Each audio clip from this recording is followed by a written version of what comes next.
Today we are covering our new topic which is on corporate communication. ये हमारी unit 2 है business communication की।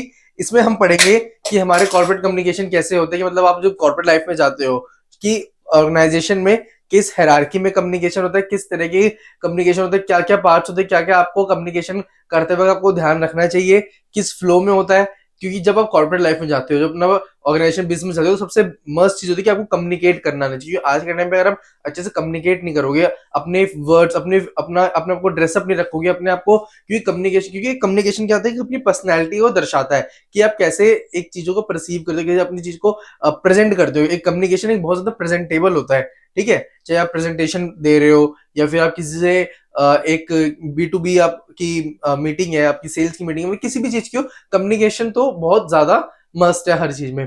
तो चलिए इस टॉपिक में थोड़ा आगे बढ़ते हैं और देखते हैं कि क्या क्या हमें करना है। सबसे पहले आता है कॉर्पोरेट कम्युनिकेशन। कॉर्पोरेट कम्युनिकेशन होता क्या है? Corporate communication is a management of all internal and external messaging to create unified brand image, build trust and engage stakeholder. मतलब कि कॉर्पोरेट कम्युनिकेशन का मतलब है आपके इंटरनली और एक्सटर्नली आप हर दोनों जगह पे आप कैसे कम्युनिकेट कर रहे हो। ठीक है, चाहे इंटरनली में और जैसे कि कैसे आप अपने स्टेक होल्डर्स मतलब अपने एम्प्लॉय से, अपने कस्टमर से, अपने सप्लायर से, अपने कोऑर्डिनेटर से कैसे आप कम्युनिकेट करो, किस चीज को आप किस तरह से अपने आप को एक्सप्रेस करो। क्योंकि इससे क्या होता है, कम्युनिकेशन से ही आपकी पर्सनैलिटी एनहेंस होती है, आप दूसरे से आपका ट्रस्ट बनता है, आपका रिलेशनशिप अच्छा होता है। क्योंकि अगर आप इफेक्टिवली किसी से कम्युनिकेट करोगे, अच्छे से कम्युनिकेट करोगे, नेगोशिएट करोगे, तो फिर वो क्या रहेगा, एक ईज रहेगा आपके लिए। ठीक है, ट्रस्ट बनेगा, लैक ऑफ ट्रस्ट नहीं होगा। ठीक है, इससे क्या होता है, आपकी और विल पावर, आपकी कम्युनिकेशन और ज्यादा इंक्रीज होती है। नेक्स्ट हम आगे बढ़ते हैं। अब जैसे हमने कॉर्पोरेट कम्युनिकेशन के बारे में डिस्कस करा कि इंटरनली एक्सटर्नली होता है, कैसे ब्रांड वैल्यू बनती है, कैसे कस्टमर की कैसे आपकी एक प्रेजेंस बनती है सामने वाले के माइंड में। तो इसी तरह से कम्युनिकेशन को दो टाइप्स में बाइफरगेट किया है, formal communication and informal communication. अब फॉर्मल कम्युनिकेशन समझो क्या होता है। फॉर्मल कम्युनिकेशन कहते हैं एक स्ट्रक्चर्ड वे में कम्युनिकेट हो रही है, चीजें जो आ रही है स्ट्रक्चर्ड वे में, जैसे मतलब टॉप लेवल है, मिडिल लेवल है, लोअर लेवल है, तो ऊपर से जो बात आ रही है वो क्या हो रही है, एक स्ट्रक्चर्ड वे में आ रही है। जैसे आपने देखा होगा ना कि जैसे मान लो अगर कोई आपको गवर्नमेंट का कोई काम करना है, सरकारी कोई काम कराना है, तो उसमें क्या होता है कि भाई पहले आप इस टेबल पे जाओगे, इस टेबल पे जाओगे, यहाँ जाओगे, ऐसे एक जो मैसेज है वो ऐसे पास ऑन होगा। तो ये क्या हो गया, फॉर्मल फॉर्मल कम्युनिकेशन की हर चीज एक स्ट्रक्चर्ड वे में, एक सेट पैटर्न है, उसी को आपको फॉलो करना है। Structure follow organisation hierarchy and is documented. मतलब क्या होता है कि भाई आप एक हायरार्की फॉलो करते हो, जो कि एक प्रोसेस होता है, आपको उसी को ही फॉलो करना होता है। अब जैसे इसके टाइप क्या होते हैं, जैसे अब कोई भी कम्युनिकेशन क्या है वो अपवर्ड टू डाउनवर्ड भी आ सकता है और डाउनवर्ड टू अपवर्ड भी आ सकता है। मतलब अगर लोअर लेवल को अपनी कोई बात पहुंचानी है टॉप मैनेजमेंट, तो वो कैसे पे जाएगा, फिर सुपरवाइजर पे जाएगा, मैनेजर पे जाएगा, मैनेजर फिर टॉप मैनेजर पे जाएगा। तो ये क्या हो गया, लोअर लेवल। और यही अपवर्ड लेवल पे होता है, अगर टॉप टू बॉटम होता है तो टॉप मैनेजमेंट जो सीईओ या जो भी मैनेजर है उन्होंने अपने मैनेजर्स को बताया, मैनेजर ने सुपरवाइजर को बताया, सुपरवाइजर ने एम्प्लॉइज को बताया। तो ये क्या हो गया, top to bottom, bottom to top. ठीक है, नेक्स्ट हमारे चलते हैं, इसके एग्जांपल क्या हो गए। अब कैसे हम फॉर्मल कम्युनिकेशन करते हैं। फॉर्मल कम्युनिकेशन बेसिकली कैसे पास ऑन होती है, ईमेल्स के थ्रू। ठीक है, अब जैसे हमने समझा था कि डाउनवर्ड अपवर्ड होता है, तो और ये आपके हॉरिजॉन्टल वे में भी होता है, कि मतलब पीयर्स टू पीयर्स में भी जो वो कम्युनिकेट करते हैं वो भी कई बार एक फॉर्मली कम्युनिकेट ही होता है। जैसे मान लो आपका सेल्स डिपार्टमेंट बात कर रहे हैं फाइनेंस से या मार्केटिंग डिपार्टमेंट से, ये क्योंकि पीयर्स टू पीयर्स वाली बात है, हॉरिजॉन्टल लेवल से सेम लेवल पे हो गया। अब इसके कुछ एग्जांपल समझ लो। जैसे मेमोज होते हैं। मेमोज क्या होते हैं, जो आप जैसे आप स्कूल्स में जब थे तो आपके पास एक सर्कुलेट आता था कि भाई कोई पीएन हो गया, वो सर्कुलेशन लेके आता है, एक लेटर लेके आता है कि प्रिंसिपल ने साइन करा, कल छुट्टी है या कल कोई भी इवेंट होने वाला था, उस पर टीचर साइन करता था। तो ये क्या है, एक स्ट्रक्चर वे में करे ना, कि प्रिंसिपल ने पहले पीएन को दिया, पीएन जाएगा सारे क्लास में सर्कुलेट करेगा, ताकि सबको पता लग जाए कि हाँ भैया कल ऐसे ऐसे ये इवेंट हो रहा है, ये इन्फॉर्मेशन ये पास ऑन हुई है। नेक्स्ट आता है ईमेल्स। ईमेल्स के थ्रू भी आपको सिंपल है, नॉर्मल आपके जो भी सॉफ्टवेयर यूज करते हो, माइक्रोसॉफ्ट, गूगल, जो भी आप सॉफ्टवेयर यूज करते हो, वहां पे आपको मेल आ जाता है आपके ऑफिस की तरफ से कि कल ये ऑफिस में ये है पीपीटी है, या कोई भी आपका इवेंट हो रहा है, कुछ भी हो रहा है, वो आपको सर्कुलेट हो जाता है। ठीक है, रिपोर्ट्स हो गया, ऑफिशियल मीटिंग, ये सब क्या होती है, आपकी फॉर्मल कम्युनिकेशन के एग्जांपल्स हो गए। अब इसकी सबसे ज्यादा इंपॉर्टेंस क्या होता है, अगर एक फॉर्मल कम्युनिकेशन में क्या होता है, एक तो मिसलीडिंग नहीं होती है। ठीक है, इन्फॉर्मेशन जो है वो क्लियर पास ऑन होती है, सबको पता होता है कि भाई, एक तो इसमें चाइनीज विस्पर होने का जो चांसेस है बहुत कम होते हैं। चाइनीज विस्पर क्या होता है कि मैंने बात बताई, सामने वाले को third person, second person, third person, third person, fourth person, तो वो अगर मान लो कहीं भी कोई गैप रह गया तो वो बात क्या है, वो अलग हो जाएगी, ठीक है। तो फिर लास्ट में जिस बंदे को पता लगेगी वो बात ही कुछ और हो जाएगी। तो ये क्या होता है, चाइनीज विस्पर होता है। बट अगर फॉर्मल कम्युनिकेशन करते हो तो ये चीजें आप अवॉइड करते हो, ये चीज होने के चांसेस जो है वो बहुत कम होते हैं। नेक्स्ट हमारा आता है इनफॉर्मल कम्युनिकेशन। अब इनफॉर्मल कम्युनिकेशन क्या होता है, जो भी हम अपने friend, family, peers, colleague, school friends, किसी के साथ भी जो हम बात करते हैं, मतलब एक आपस में जैसे भाईचारे वाली बात होती है उस तरीके से, ठीक है। अब इसके कैरेक्टरिस्टिक्स क्या होती है भाई, जो इन्फॉर्मेशन है वो कैसे भी पास ऑन होती है, ठीक है। जैसे मान लो मैंने अपने किसी फ्रेंड को कोई बात बताई, उसने किसी थर्ड पर्सन को बताई, तो कोई स्ट्रक्चर्ड वे नहीं है, ठीक है। कोई स्ट्रक्चर नहीं, कोई आपको कोई हायरार्की फॉलो नहीं करनी, कोई आपको स्ट्रक्चर फॉलो नहीं करना, आपको जैसे इंफॉर्मेशन मिली आपने वैसे ही पास ऑन कर दी। इसके example casual communication, conversation, rumours, social interaction, मतलब जो आप लोगों से मिलते हो, कोई रूमर्स, जो रूमर्स फैले जाते हैं वो ज्यादातर इनफॉर्मली ही फैले जाते हैं। अब इसके एग्जांपल्स क्या हो गया, जैसे अब इसके एग्जांपल ही हो गया ना, रूमर्स हो गया, सोशल इंटरेक्शन, कैजुअल कन्वर्सेशन जो हम आपस में करते हैं, ठीक है। अब इसकी इंपॉर्टेंस क्या होती है, एक तो रिलेशनशिप अच्छा बिल्ड होता है इससे, क्योंकि आप अपने लेवल पे, अपने कंफर्ट जोन पे किसी से बात कर रहे हो तो आप एक दूसरे को ज्यादा समझ पाते हो, ठीक है, एम्पथाइज उसको ज्यादा कर पाते हो। बट फॉर्मल वे में नहीं होता है। इनफॉर्मल में आप अपने फ्रेंड से बात करो तो आप उसकी प्रॉब्लम समझोगे ना, वो कहना क्या चाह रहे हो, उसके इमोशन समझोगे ना, ठीक है।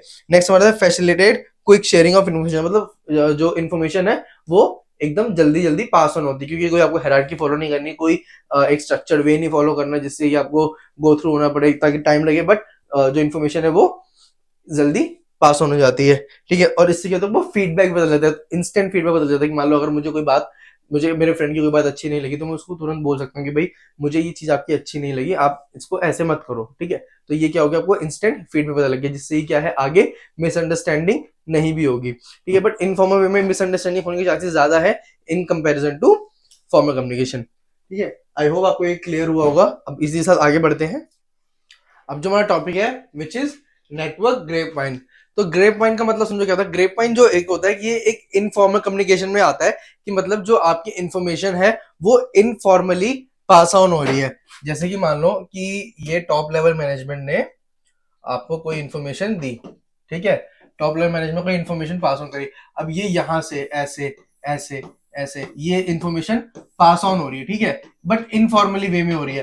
तो ये क्या होता है, कई बार मैनेजमेंट अपनी तरफ से भी करता है और कई बार लोग खुद से भी करते हैं, क्योंकि कई बार कोई ऐसी इन्फॉर्मेशन होती है जो मैनेजमेंट चाहता है कि हम ना बोले, ठीक है, मैनेजमेंट ना बोले, बट वो अपने दूसरे लोगों से ही कम्युनिकेट करवा देता है।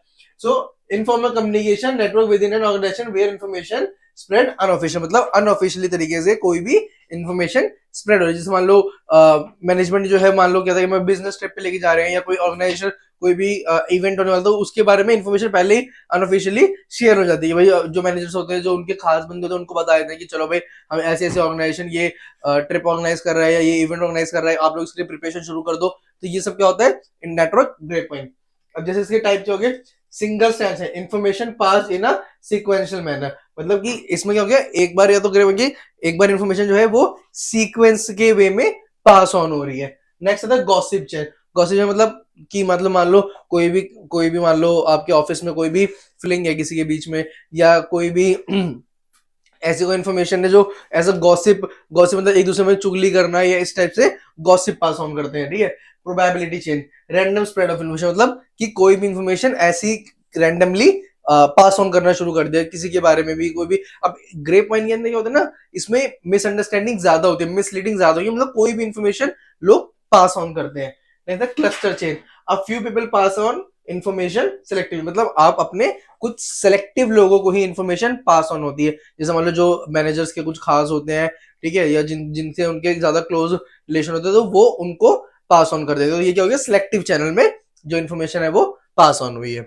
अब इसके एडवांटेजेस क्या होते हैं भाई, एक तो इन्फॉर्मेशन जल्दी पास ऑन हो जाती है, और जो अनएड्रेस इशू है वो भी कवर, मतलब जो कोई मान लो कोई इशू ऐसा है जो टॉप मैनेजमेंट को बताना है, बट वो फॉर्मली बता नहीं सकते, तो वो इनफॉर्मल वे में प्रेजेंट कर देते हैं। बट इसके डिसएडवांटेज क्या है, एक तो इन्फॉर्मेशन लीक भी हो सकती है, और मिसलीडिंग बहुत ज्यादा होती है, मिसअंडरस्टैंडिंग हो सकती है, इससे कंफ्लिक्ट भी अराउजल हो सकता है। तो ये क्या होता है, ग्रेप वाइन का होता है, ठीक है। ये इसी से हमारा ग्रेप वाइन खत्म होता है। ये काफी इंपॉर्टेंट टॉपिक है, कई बार एग्जाम में शॉर्ट नोट के पॉइंट ऑफ व्यू में आ जाता है। अब आगे बढ़ते हैं हम, barriers in communication. Barriers in communication, भाई हमारे कम्युनिकेशन में क्या क्या बैरियर्स आ सकते हैं। सबसे पहला आता है फिजियोलॉजिकल बैरियर। अब फिजियोलॉजिकल बैरियर मतलब जैसे मान लो किसी के पर्सनल बाइस की वजह से, कि भाई ये भी एक कम्युनिकेशन बैरियर होता है कि भाई अगर मुझे कोई थर्ड पर्सन पसंद नहीं है, भाई वो बंदा मुझे पसंद नहीं है, या उसकी मेरी कोई ऐसी बात है जो हमारे कोई पास था वो नहीं ठीक है, तो ये क्योंकि पर्सनल बाइसनेस हो गया, तो इसकी वजह से क्या रहेगा, अगर मुझे कोई इन्फॉर्मेशन पास ऑन करनी होगी मैं उसको पास ऑन नहीं करूंगा, ये भी एक तरीके का क्या हो गया, बैरियर हो गया। ठीक है, लैक ऑफ ट्रस्ट, मुझे मान लो किसी के ऊपर ट्रस्ट नहीं है भाई, कि भाई ये बंदा सही सही बंदा नहीं है मेरे हिसाब से, ये अगर मैं इसे कोई इन्फॉर्मेशन बताऊंगा ये आगे पास ऑन कर देगा, जो कि पास ऑन नहीं होनी चाहिए, तब भी हम क्या करते हैं, इन्फॉर्मेशन पास नहीं देते। इमोशन को मान लो कोई बंदा था कि इमोशंस में आके बह जाता है, इमोशन में आके, जैसे कहते हैं ना भाई कि भाई ये तो इमोशनल बंदा है, अगर इसको थोड़ा सा बात बहलाओगे फुसलाओगे बता देगा, तो ऐसे बंदे को भी हम बात नहीं बताते, तो ये भी क्या हो गया, एक बैरियर हो गया। नेक्स्ट हमारा आता है लैंग्वेज बैरियर। लैंग्वेज बैरियर मतलब भाई आप ऐसी लैंग्वेज यूज कर रहे हो जो सामने वाले को अंडरस्टैंड नहीं कर पा रहा है, या कोई हैवी जार्गन्स या कोई फैंसी वर्ड आप ऐसे यूज कर रहे हो, ठीक है, जो सामने वाला इजिली उसको डिकोड नहीं कर पाएगा, तो लैंग्वेज बैरियर ऐसे क्रिएट होता है। मान लो आप नॉर्थ इंडियन हो या आप साउथ इंडियन हो और आप किसी नॉर्थ इंडियन से बात कर रहे हो, तो उसको क्या रहेगा, उसको इशू रहेगा north Indian south Indian language समझने में, तो आप क्या तो या तो किसी कॉमन लैंग्वेज में बात करो, हिंदी में या इंग्लिश में बात करो, तो ठीक है, अदरवाइज क्या होगा, लैंग्वेज बैरियर क्रिएट हो जाएगा। नेक्स्ट आएगा कल्चरल बैरियर। अब कल्चरल बैरियर क्या होता है, कल्चरल बैरियर से बैरियर कम्युनिकेशन कैसे बढ़ता है, भाई मान लो किसी कल्चर में कोई लैंग्वेज या किसी वर्ड का मतलब कुछ और होता है, ठीक है, बट दूसरे उसमें कुछ और होता है, जैसे मान लो अगर आप सिक्स हिंदी में क्या बोलते हैं, छः, अब अगर आप हरियाणा में बोलोगे छः, तो वो एक एज अ एरोगेंस का वर्ड आएगा, ठीक है, और यही आप अगर बिहार में जाओगे तो वहां पे जो ये वर्ड रहेगा वो एज अ सिक्स रहेगा, तो यहाँ पे कई बार एक इंसिडेंट होता है कि भाई उनको लगता है कि ये मुझे बोल रहा है एरोगेंस में और वो बोल रहे हैं सिक्स को, तो ये क्या हो गया, कल्चरल बैरियर हो गया, कि भाई उनके कल्चर में छः का मतलब क्या हो गया, सिक्स, और उनके मतलब में छः का मतलब हो गया एक एरोगेंस एटीट्यूड। ठीक है, नेक्स्ट हमारा आता है ऑर्गेनाइजेशनल बैरियर। ऑर्गेनाइजेशनल बैरियर क्या है, हायरार्किकल स्ट्रक्चर्स, मतलब कि भाई मान लो आपकी ऑर्गेनाइजेशन का स्ट्रक्चर ऐसा है कि भाई आपको इसके थ्रू ही पास ऑन चीजें होंगी, या स्ट्रक्चर आपके ऑर्गेनाइजेशन में ठीक नहीं है, तो ये क्या होगा, इससे भी क्या होगा, बैरियर ऑफ कम्युनिकेशन आएगा। इससे क्या होगा, भाई आपकी जो इन्फॉर्मेशन है वो लेट पास ऑन होगी, या उसमें कोई मान लो कोई फिल्ट्रेशन करके उसमें इंफॉर्मेशन पास ऑन करेगा, अगर आपका स्ट्रक्चर जो है वो अच्छा नहीं है, तो इससे क्या होगा, आपका बैरियर क्रिएट होगा। ठीक है, आगे हम बढ़ते हैं, नेक्स्ट टॉपिक है हमारा स्ट्रेटेजीज टू ओवरकम बैरियर। अब आप कैसे अपनी बैरियर्स को ओवरकम करोगे, भाई सबसे पहली बात है क्लियर और कंसाइज इंफॉर्मेशन दो। ठीक है, नेक्स्ट क्या है हमारा, एनकरेज फीडबैक, मतलब फीडबैक लो। अब अगर आप किसी से बात कर रहे हो कुछ भी है, उससे क्या लो, फीडबैक लो कि भाई आपको बात समझ में आई है, नहीं आई है, नहीं आई तो आप दोबारा पूछ लो, कोई इशू तो नहीं है। ठीक है, उनसे टाइम टू टाइम फीडबैक लेते रहो कि हाँ भाई ठीक है, अगर सबको समझ में आई है, सबको रोल क्लियरिटी हुई है, क्या इशू या क्या जो भी आपने मैसेज है पास ऑन करा है वो सबको इजिली क्लियर हुआ है या नहीं हुआ है। Next use clear language. Clear language मतलब भाई ऐसी लैंग्वेज में बात करो जो सबको समझ में आए।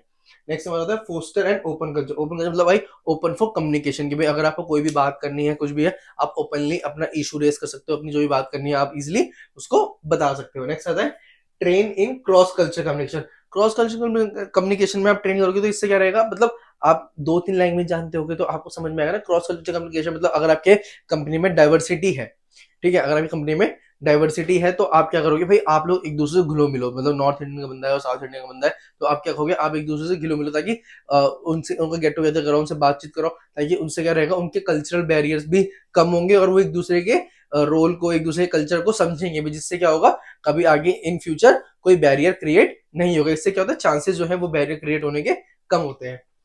नेक्स्ट आगे हम बढ़ते हैं,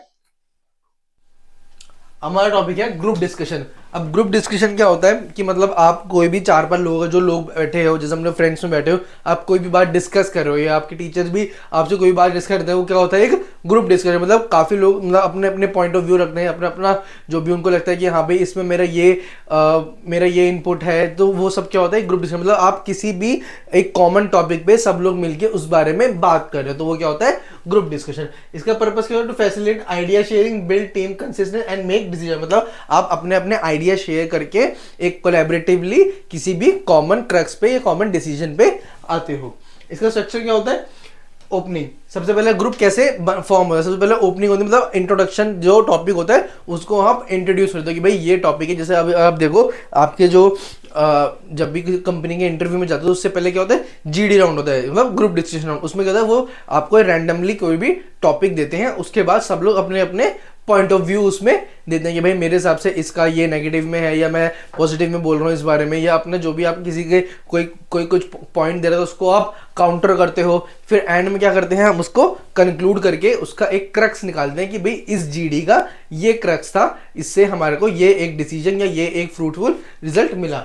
अगर आप इसको आप उसमें समझोगे स्ट्रक्चर वे में, तो सबसे पहले क्या होता है, opening, introduction of topic and participant, मतलब सब लोग अपना अपना जो भी टॉपिक होता है उसको इंट्रोड्यूस करते हैं और अपना अपना पार्टिसिपेंट जो है वो अपना अपने को इंट्रोड्यूस करते हैं कि मेरा नाम ये है, मैं इस बार किस क्लास से हूँ, यहाँ से ये अपना प्रेजेंट कर रहा हूँ। नेक्स्ट हमारा तो बॉडी, मतलब discussion with the balance participation, मतलब कि ये नहीं कि हर बंदा पार्टिसिपेट कर रहा है, ठीक है, ये नहीं कि भाई खाली मैं ही बोले जा रहा हूँ या कोई और बंदा बोले जा रहा है, ऐसे नहीं। डिस्कशन जो होता है वो सब लोगों के बीच में होता है, तो सब लोग अपना अपना एक बैलेंस पार्टिसिपेट करते हैं। नेक्स्ट में क्या आता है, conclusion, summarising point and reaching a conclusion, मतलब आप किसी एक कॉमन पॉइंट पे, कॉमन रिजल्ट पे आप पहुंचे हो, उसका कंक्लूजन कुछ निकला है, इस जीडी का मतलब कुछ निकला है कि भाई ये जो भी जीडी जिस भी टॉपिक पे हुआ है उसका कोई फ्रूटफुल रिजल्ट निकला है। नेक्स्ट हम आगे बढ़ते हैं, इसके लिए स्किल रीडिंग क्या होती है।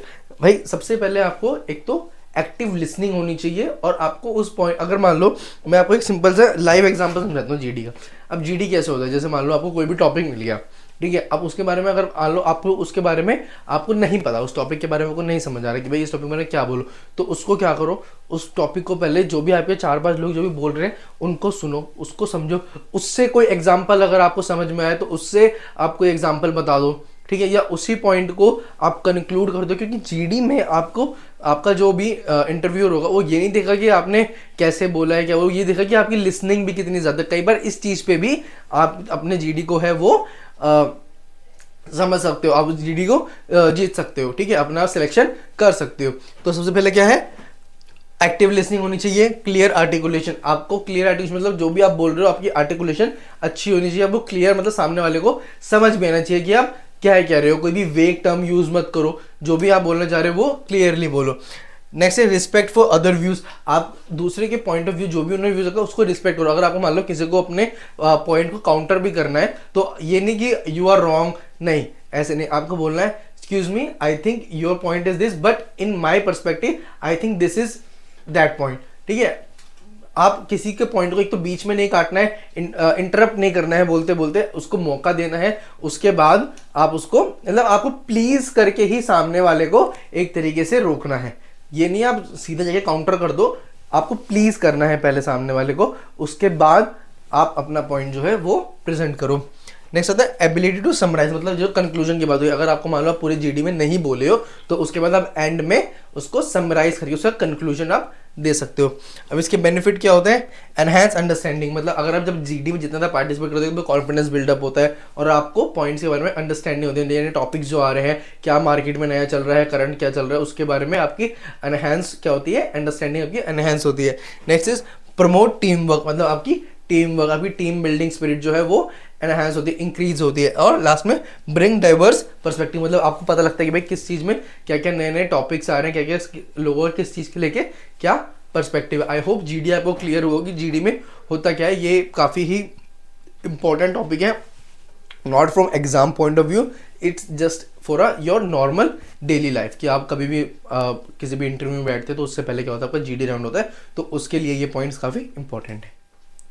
अब हम डिस्कस करेंगे मॉक इंटरव्यूज के बारे में। मॉक इंटरव्यूज क्या होता है, एक तरीके से आपके प्रैक्टिस इंटरव्यू होते हैं। ये बेसिकली कब कराया जाता है, जब आप अपनी प्लेसमेंट में ले रहे हो, ठीक है, जब अपने प्लेसमेंट प्री प्लेसमेंट टॉक होता है, ये जो प्री प्लेसमेंट का आपका सेशन जब स्टार्ट होता है तो कॉलेजेस में आपके मॉक इंटरव्यूज करते हैं। इससे क्या होता है, आपकी जो प्रोडक्टिविटी इनहैंस होती है, आपको पता लगता है कि एक इंटरव्यू, आपका एक्चुअल इंटरव्यू जो होगा वो किस तरीके से होगा, आप अपने आप को प्रिपेयर करते हो एक अपने एक्चुअल कंपनी के इंटरव्यू के लिए। तो इसका स्ट्रक्चर सबसे पहले आप क्या करते हो, preparation, researching the role, company, participating responsible, मतलब आप उसके बारे में, कंपनी के बारे में जानते हो, अपने रोल के बारे में समझते हो कि भाई अगर मैं मार्केटिंग में जाना तो मार्केटिंग में किस रोल में जाऊँ, फाइनेंस की किस रोल में जाऊँ, एचआर की किस रोल में जाऊँ, तो आप अपने को प्रिपेयर करते हो कि आप कैसे किस रोल के लिए फिट हो, किस रोल में जाना चाहोगे। नेक्स्ट हमारा था एग्जीक्यूशन की, आप भाई उसको कैसे एग्जीक्यूट करोगे, जो भी आपको आपको रोल मिला है, जो भी आपने प्रैक्टिस करी है, उसको आप कहाँ पे और कैसे एग्जीक्यूट करोगे। नेक्स्ट आता है आपका फीडबैक। अब फीडबैक जो भी आप उसको जो भी आपने अपना रोल सब कुछ करा है, इंटरव्यू दिया, उसके बाद आपको ये मिलता है आपका फीडबैक मिलता है कि भाई आपके अंदर यहाँ या कमी है। मान लो आपका, अगर आप बहुत कॉन्फिडेंट हो तो आपको क्या देखना है, आपको इतना ज़्यादा ओवर कॉन्फिडेंट भी नहीं शो करना है या कैजुअल एक एटीट्यूड के साथ भी नहीं जाना है, ठीक है। तो आपको एक नॉर्मली एक प्रोफेशनल की तरह आपको वहाँ पे बिहेव करना है। तो इस तरीके से आपको फीडबैक मिलता है, जो कि आप इसके बेनिफिट क्या हो जाते हैं, जो कि आप इसको अपने बेनिफिट में जब आपका एक्चुअल इंटरव्यू होता है वहाँ पे आप प्रेजेंट करते हो। तो इसकी बेनिफिट क्या है, आपको कॉन्फिडेंस इनहैंस होता है, आपको पता लगता है कि एक्चुअल इंटरव्यू होते कैसे हैं, ठीक है। आइडेंटिफाई अपनी वीकनेस को पता लगता है कि भाई मेरे अंदर ये कमियां हैं, इसको मैं सुधार सकता हूँ। नेक्स्ट हमारा टॉपिक है सेमिनार्स। अब सेमिनार किसके लिए होते हैं, ये एक एजुकेशनल पर्पस होता है, एजुकेशनल भी और प्रोफेशनल भी, दोनों तरीके से सेमिनार जो होते हैं, जिसके अंदर एक किसी स्पेसिफिक टॉपिक के ऊपर आप डिस्कशन करते हो। एक हेल्दी डिस्कशन होता है कि जिसके बारे में कोई भी एक्सपर्ट आते हैं वो उस बारे में बताते हैं सेमिनार में। इसकी कंपोनेंट क्या होता है, एक स्पीकर जो है वो अपने आप को प्रेजेंट करता है, उसके बारे में एक प्रेजेंटेशन लेके आता है, उसके बारे में एक एक्सपर्ट जो होता है वो इन डेप्थ उसके बारे में आपको ओपन अप होते हैं, उसके बारे में आपको बताते हैं कि कोई भी, जैसे मान लो अब एआई आया, एआई के ऊपर सेमिनार्स होते हैं, तो वो क्या है, एक इन डेप्थ के अंदर बता रहे हैं कि भाई इसके प्रॉज एंड कॉन्स क्या है, फ्यूचर में इसके क्या क्या एडवांटेजेस आपको मिल सकते हैं, क्या क्या अपॉर्चुनिटीज आप इससे ग्रैब कर सकते हो। फिर लास्ट में क्या होता है, आपका एक Q&A सेशन होता है, जैसे कि भाई अगर किसी को कोई भी क्वेश्चन है तो आप उससे पूछ सकते हो, आपसे क्लैरिफिकेशन उस बारे में ले सकते हो।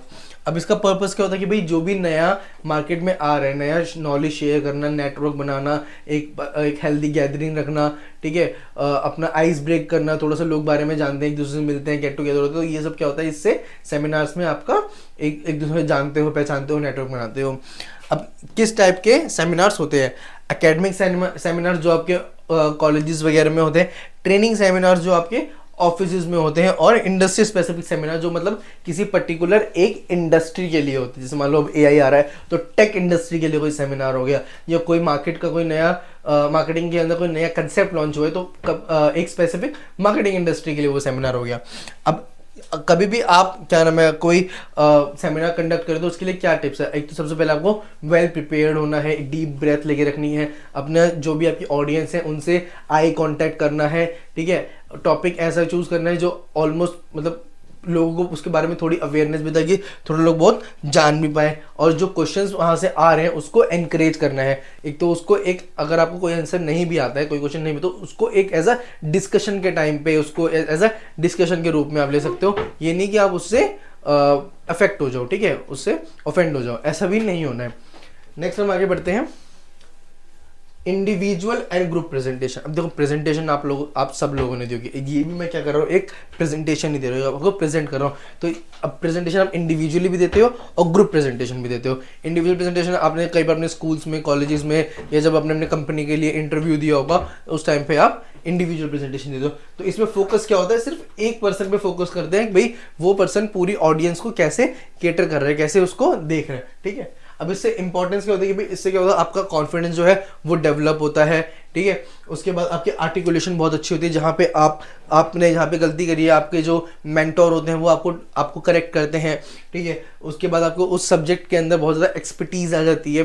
तो ये सारे जो टॉपिक्स हैं काफ़ी जनरल टॉपिक है, रियलिस्टिक टॉपिक है। ये टॉपिक्स मैं आपको इसलिए बता रहा हूँ कि आप कैसे अपने आप में इन्हांस कर सकते हो, ठीक है। आप जिस भी लैंग्वेज में कंफर्टेबल हो उसी लैंग्वेज में आप प्रेजेंटेशन दो, अनलेस एंड अनटिल आपकी कोई B2B या कोई बहुत फॉर्मल प्रेजेंटेशन, तब तो आपको इंग्लिश एक टिच प्रॉपर इंग्लिश आपको यूज़ करनी है। अदरवाइज अगर आपके टीचर्स अलाउ करते हैं तो आप जिस लैंग्वेज में कंफर्टेबल हो आप उस लैंग्वेज में प्रेजेंट करो। सबसे टिप्स क्या है, अपना आई कांटेक्ट अच्छे से बनाओ, ठीक है, विजुअल एड्स दो, अपनी ऑडियंस से एंगेज करो, हैंड गेस्चर करो।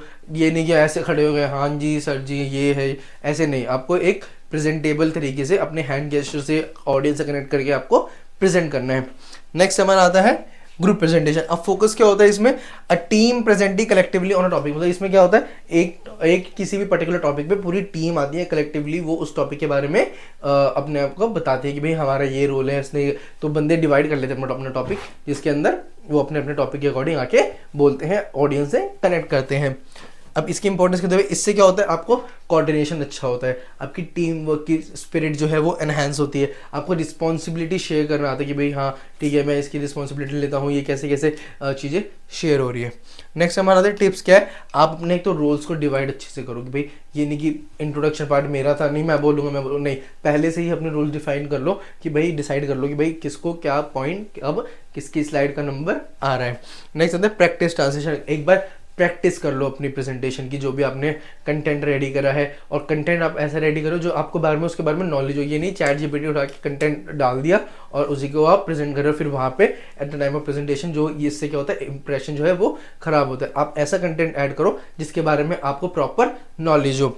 नेक्स्ट इज मेंटेन कोहेरेंस, मतलब लोगों से कनेक्ट करो और अपनी बात को जितना हो सके अच्छे से एलैबोरेट करो।